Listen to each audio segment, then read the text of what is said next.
There is one reliable as well as manifestly humane way to do it, and that is to raise the standard of living of the poorest so that it comes up above the poverty line. And in every nation where this has been achieved, regardless of the availability or non-availability of contraception or baby butchering or all the other devices for interfering in nature's way, the population has tended towards mere replacement rate rather than rampant growth. And so the problem that I have, the central problem with the Agenda 21 proposal, as it is put forward by the UN, in the documents which are now being treated by the totalitarian left as their new gospel, is that these documents would make the whole world poorer and would therefore paradoxically achieve precisely the opposite of the intended depopulation effect by bringing about an increase in the population of the very poorest and of course of humanity as a whole. So it's not just that the message of Agenda 21 is politically undesirable and prescriptive and dirigiste and centraliste and étatiste in the extreme. Funny how the French have all the words for this kind of thing. It is also, at the economic level, completely wrong-headed. What it will do is increase the human population, increase human misery considerably, and achieve precisely the opposite of whatever genuinely pious effect may have been intended, and that's a big stretch to assume that they did intend a pious effect, but let's pretend. It will simply vitiate any such pious intent by causing this huge increase in population. So how have we come to this pass? Go back to Imperial China. And early Imperial China first defined and meditated upon the fundamental divide in the politics of the world, which is a divide between what the Chinese called the legalists, we would call them totalitarians, socialists, national socialists, international socialists, communists, Marxists, fascists, they're all the same. The people who know better than we do how our lives should be run and wish to prescribe it down to the very last detail by force if necessary, including what kind of light bulb you can use. On the one hand, the legalists, and on the other, what the Chinese called the Confucians. Now, anyone who has read the Analects of Confucius cannot but be impressed by the generosity of spirit that the great philosopher of ancient China displayed. And he was, you can see this in the way he meditates upon what is virtue and what isn't. He was a libertarian. He was a live and let live kind of guy. Don't interfere unless you really have to. Leave it to people to work it out for themselves. That was his philosophy. And they called that the Confucian philosophy. We would call it the free market philosophy. Freedom loving, democracy loving, liberty loving. The conservative philosophy, if you like. That is the central divide. And what is happening now is that the extreme legalists, or the extreme left, or whatever label you want to put, they have grown tired of democracy. It was once seen by some of them as a good thing. Now they see it as poison, because what it does is to give the individual the right to choose for himself what government he shall have, what laws shall be imposed upon him, and what taxes he shall endure. And they want to do that for us. So they don't want that liberty to exist any longer. And they want to take democracy away. They've already done it in Europe by setting up the European Union and with annual treaties transferring more and more power away from elected hands to unelected hands. And whatever other benefits may come of this, the loss of democracy in Europe is now near total. And it is European advisors who are telling the UN's Framework Convention on Climate Change how to use exactly the same techniques of annual agreements. They can't call them treaties because the US Senate, thank goodness, went past them, so as to transfer power inexorably away from free nations such as Canada towards the new centralist dictatorship, worldwide this time, with no chance of competition or extinction, that they wish to create.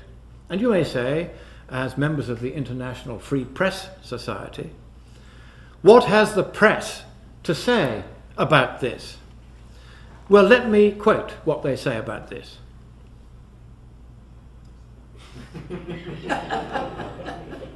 They have nothing to say. They are near totally, culpably silent. Give you one little vignette to illustrate just how near unanimously silent they are when confronted with this growing power grab by the legalist classe politique to take power from the ordinary yous and me's of the world.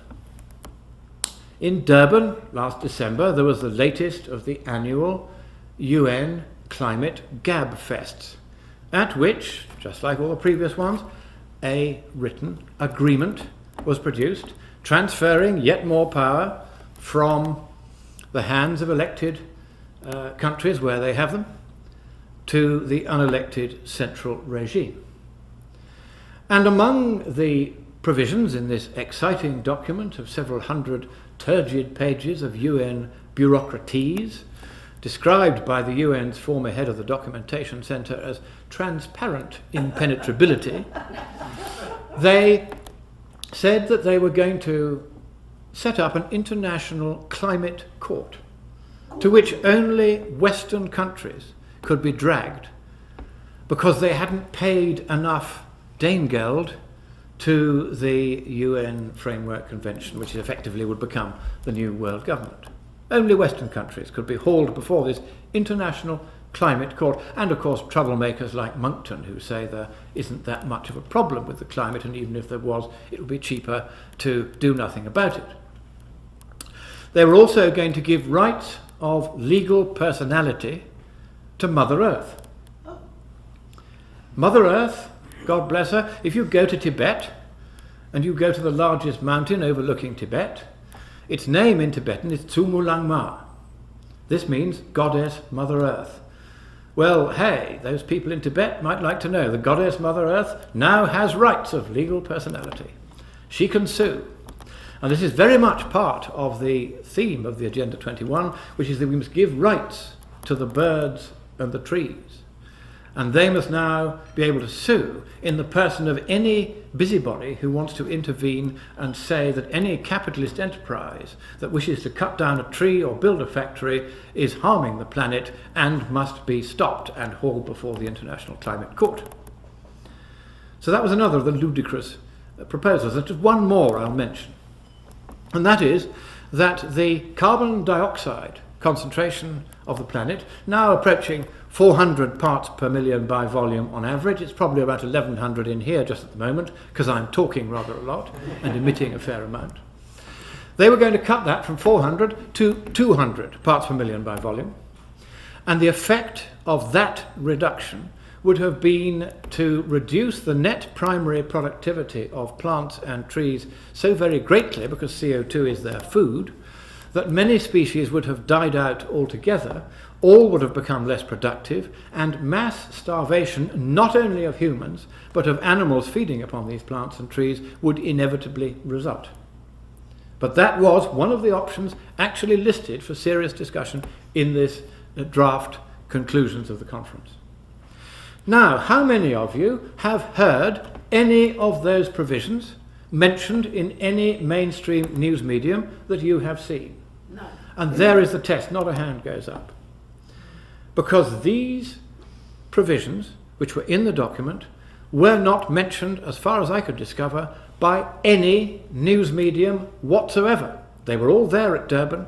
Not one mentioned the whole purpose of this conference, which was to decide upon this particular document. So, I got into the conference. I was a registered delegate. They tried to keep me out even so. So I hired a plane and parachuted in. And then they couldn't keep me out. And I got hold of this document and got out before they could stop me and went straight to put it up on the web. And 2 days later, WordPress, that runs the blogs all around the world and posts up 500,000 blog postings every day, got in touch, and they said, we get in touch every day with the one person who has received more hits to his blog posting than any of the others we've posted that day. And number one that day was Monckton just telling people what was in the negotiating document. Now, I'm not telling this story to say, how clever am I? Well, yes, I am, but I'm also telling the story to say, why did no newspaper or other medium utter a word of this until I had, and even then virtually none of them did?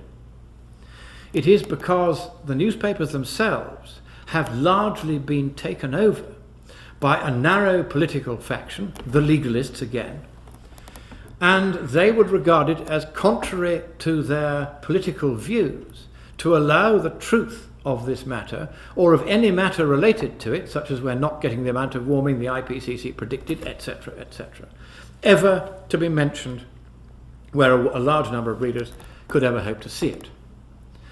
Now, as Albert Camus said, a free press may be either good or bad, but without freedom, it cannot be anything but bad. Now, my question is this: we can't regulate the press, but we can perhaps compete with this near universal Marxism among the newspapers. Fox News in the United States has just posted its annual profits. They made $2 million a day. How did they do it?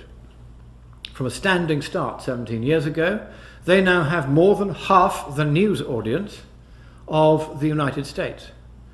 All the various Marxist channels, there are 14 or 15 of them, are having to compete for the rest of the advertising revenue. So I don't think we need to regulate the press, because that will take away any hope of freedom and will make them every bit as bad as Camus was suggesting. But I do think that certainly here in Canada you've begun this with some media beginning to compete. In Australia and in the United Kingdom we're working now on plans to do the same. We will compete with these people. We will provide the alternative message of peace and freedom and prosperity and hope. We will not be stopped, and we will simply defeat them in the old-fashioned way by competing with them commercially. Thank you.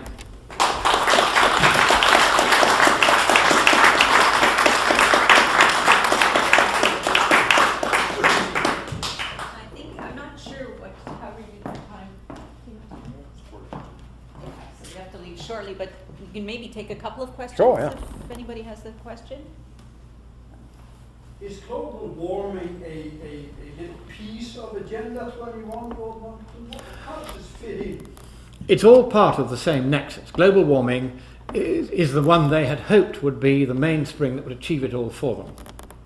Then the likes of me came along and said, excuse me, but the emperor has no clothes. This doesn't add up. And they found that it only took a few of us to bring the whole bandwagon to a halt.